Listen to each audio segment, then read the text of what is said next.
Julian Opie's minimalist figures, the woman with evening dress, and Kira with a pendant smile at the viewer.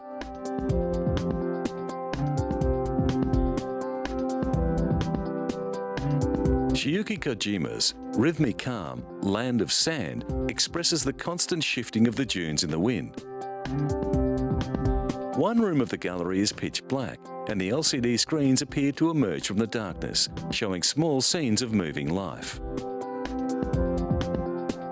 The Tokyo Metropolitan Museum of Photography has always included film in its range of interests, but this LCD exhibition is a new development.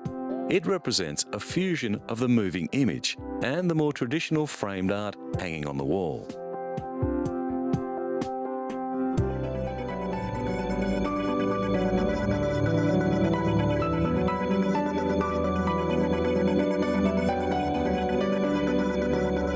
The space tourism race marked a milestone recently as British entrepreneur Sir Richard Branson and American aerospace designer Burt Rutan waved to a crowd from inside the cabin of a new aircraft designed to carry a passenger spaceship to launch altitude.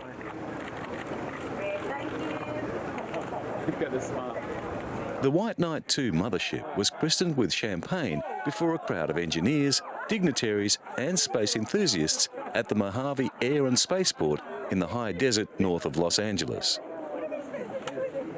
That's my second accident. We hope to be able to start a program where we can try to fly people incredibly quickly around the world, from New York to Australia in less than 2 hours. White Knight 2 is the largest all-carbon composite aircraft ever built. It is the brainchild of Burt Rutan, who made history in 2004 when his Spaceship One became the first private manned aircraft to reach space. That historic spaceflight was accomplished with the help of White Knight 2's smaller predecessor, White Knight.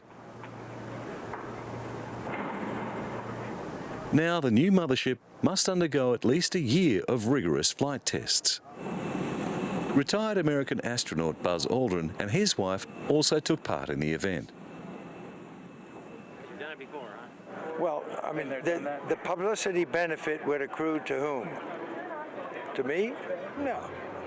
I've been on the moon with Neil Armstrong. See, so I don't need the publicity.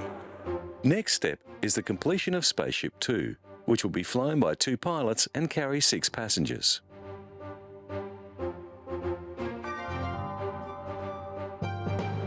Meanwhile, in the established space launch business, Belgian astronaut Frank de Wijn is preparing for 6 months at the Columbus Laboratory on the International Space Station. He will fly with Russian cosmonaut Roman Romanenko and Canadian Space Agency astronaut Robert Thirsk. With the Columbus Laboratory finally functioning, Europe now has a very real long-term investment in the ISS. De Wijn will be doing maintenance on the robotic arm and installing Japanese equipment brought up by the HTV cargo module, which is due to dock with the ISS soon after he arrives.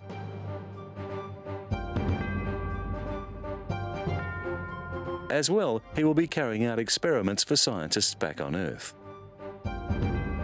What scientists are trying to determine is if microgravity influences our perceptions of parallel lines. Orientation is something that is very important also here on Earth, how people can orient themselves. Often elderly people have problems with that, and by trying to measure the processes also in microgravity that are happening in our brain, scientists try to determine if they can find also cures for diseases here on Earth.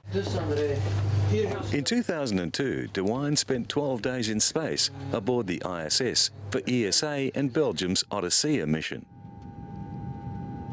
The European Space Agency is not taking any chances with its next astronaut, and Dutch ESA astronaut André Kuipers is serving as backup. In support of the upcoming mission, NASA has already sent up a shuttle carrying supplies and equipment.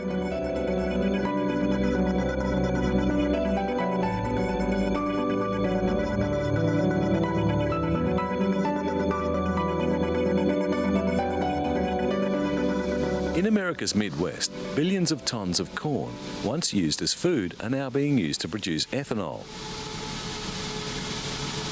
From this year, controversial federal mandates require the United States to use 34 billion litres of alternative fuel annually. That makes grain a high in-demand product. For those involved in the production chain for biofuels, it means more profit. A full 33% of this year's US corn harvest, or 3.9 billion bushels, is expected to go towards ethanol production, up from 22%. Virtually all experts agree that using crops for biofuel drives up the price of grain, but opinions vary greatly as to how much. The world's poorest people are suffering because of the biofuels initiative. Many can no longer afford the most basic food staples, and there are calls for strong measures to pull the current world food situation out of what some are describing as a crisis situation. Estimates cited by the International Food Policy Research Institute say biofuels account for more than 30% of the food price increases. What is certain is that many people across the developing world are feeling the pinch. White House economic advisors say the ethanol industry accounts for just 2 to 3% of the recent jump in grain prices, which are up more than 40% since 2007. Despite the controversy, most governments are keen to hit their biofuel targets. But even if every bit of corn in the US was used to produce ethanol, American demand for fuel would still not be met. In the Netherlands, a different plant is being tested as a renewable fuel. Algae could be part of the answer to the world's energy crisis.